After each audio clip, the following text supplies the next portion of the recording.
Ek wil praat oor 'n gevaarlike oortuiging wat ek sien rondgaan op my aanlyn nuusvoer, en dit is die oortuiging dat jou siel leiding gekies het. Meeste mense besef nie daar's twee paaie wat 'n oortuiging kan volg nie. Getuienis lei tot duidelikheid. Duidelikheid lei tot oortuiging. Jy sien dit, jy voel dit, jy leef dit. Jou eie ervaring word die bewys. Dis hoe waarheid gestabiliseer word. Dit word in die werklikheid ingetuig. Maar dan is daar hierdie ander pad, wat ek raai, 'n geestelike aanval is. Dis oortuiging wat tot vrees lei, en vrees lei tot die ineenstorting van getuienis.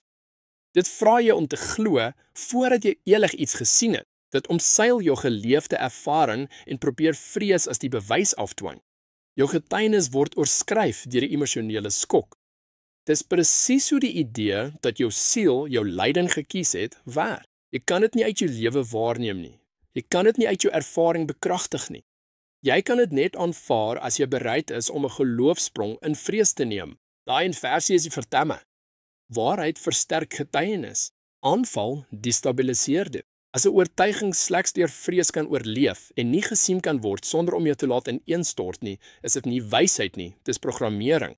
Kies getuie bo vrees. Kies duidelikheid bo ineenstorting. Jou siel het nie leiding gekies nie, maar jy het gekies om bo dit uit te styg.